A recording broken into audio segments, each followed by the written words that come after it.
Thank you, Mr. Chairman. Senator from Montana. I want to thank Senator Isaacson for his words. I want to thank the chairman of today's Senate, currently sitting in the chair, for his work on the Veterans Affairs Committee. I want to talk a little bit about Chairman Isaacson before I talk about the CARE Act. Over the last year, I've been able to work with a great man from Georgia who has done great work. You know, when we started out, we talked about doing stuff we could agree upon and set the stuff we disagree on apart, and it's ended up where we've agreed on a lot of stuff, and we've been able to get a lot of stuff done. And I would just say, in a body that is full of impasse over this last year, Chairman Isaacson has been a great guy to work with.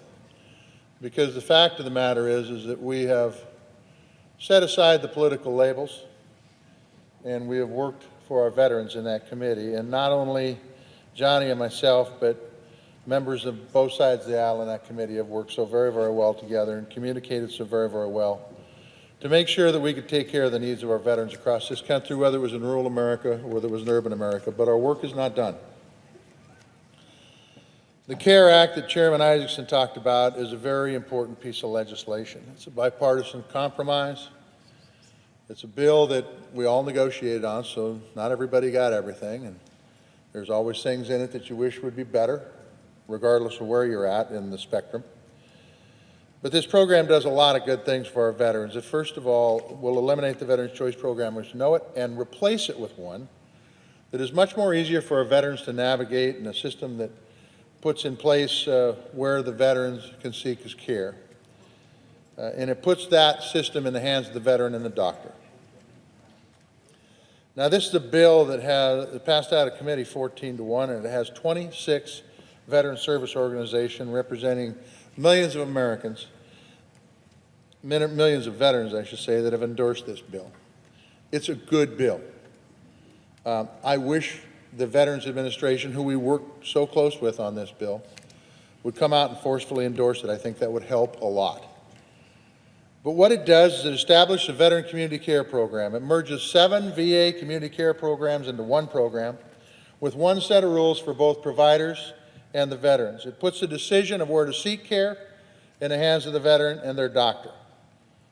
No more one-size-fits-all eligibility. If a local VA doesn't have the equipment for a certain test, and there isn't another VA locally that can provide that test, the vet can go to the community doc. If the roads to another VA facility are closed for snow, veterans can go to their local doc rather than waiting for the roads to clear, which is a big issue in rural America. If a nearby VA clinic has a type of doc a vet needs to see, but there's a community doc closer, and the vet has a bad back, that vet can see that doc in that community, as an example. It offers convenient walk-in care, so vets can get care closer to home for minor illnesses. Third-party administrators, aka the government contractors, will have a smaller role at the local level. And the local VA will have the flexibility on when to use them for scheduling, so what makes most sense for the local VA won't be decided by bureaucrats in Washington. The second thing it does is it improves accountability and transparency of VA spending. It requires the VA to give Congress more notice when funding levels for programs that impact veterans are running low. It forces the VA to put together a business-like plan about how it's going to spend taxpayer dollars. And it gives Congress more visibility into VA contracts. It requires accountability at the medical center, regional, and the federal level. If the clinic isn't brought back up to snuff, we know who has failed to do their job. I could give you a timeline on what's gone on in the last 3 years with the Choice Program, and not having enough money, having more than enough money, not having enough money. That will end when we pass this bill. Congress will be able to have the oversight over the community care program that it needs. It will give long-term certainty to our veterans, because a lack of long-term certainty is devastating to those veterans. And it will give those of us who have served us the consistency and the certainty that they need. No more Band-Aids, we need a cure. Third thing it does is it improves VA resources in health care. Veterans tell me time and time again, Once they get through the door, they love the care that the VA gives them. I've been told by a number of veterans that the VA has saved their life. The problem has always been getting through the door. And the biggest reason for those delays to get through that door is workforce shortages. So our bill incentivizes medical staff to work in rural and underserved areas and tribal VA facilities, deploys more mobile teams to provide additional care. It removes the barriers for veterans to access telemedicine, including mental health care, closer to home. And it brings more nurses and heart and lung specialists to work at the VA and clinical staff to work at vet centers. The answer to the VA is not privatization. It is to build the VA and use the private sector to fill in the gaps that the VA cannot provide. That's what this bill does. It also expands the VA caregiver program to veterans of all eras and their caregivers. Right now, the VA caregiver program only applies to post-9/11 veterans. Well, we've got a whole lot of veterans, especially the folks from the Vietnam War that are getting a lot older, and this caregiver program expansion to the veterans before 9/11 is absolutely critical.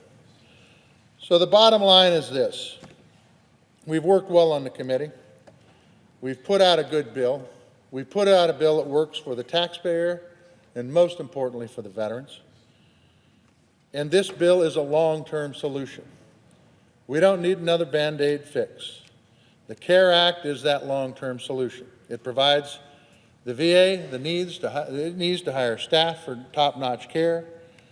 It provides an integrated network of community providers to fill in the gaps for that care. And it is a balance between those two, and the veterans win. The VSOs are on board. They were part of the discussion on this bill. The VA, we talked to extensively to make sure this bill would work for the VA, and they agreed. As I said earlier, I would love to have the VA come out forcefully for this bill. I think it would help get it passed in this body. One thing in closing, we're going to pass a temporary stopgap measure for our budget, and VA choice funding will be a part of it, probably. I will tell you that this is the last Band-Aid that I'm willing to put on the choice program. We need a long-term solution. And if we don't get that long-term solution, we're not doing right by our veterans in this country. With that, Mr. Chairman, I would just say one more time, thank you to Chairman Isaacson for his leadership and his good work on the VA committee. And when we come back here in 2018, hopefully we can get this bill passed early in the session because it's the right thing to do for our veterans. I yield the floor.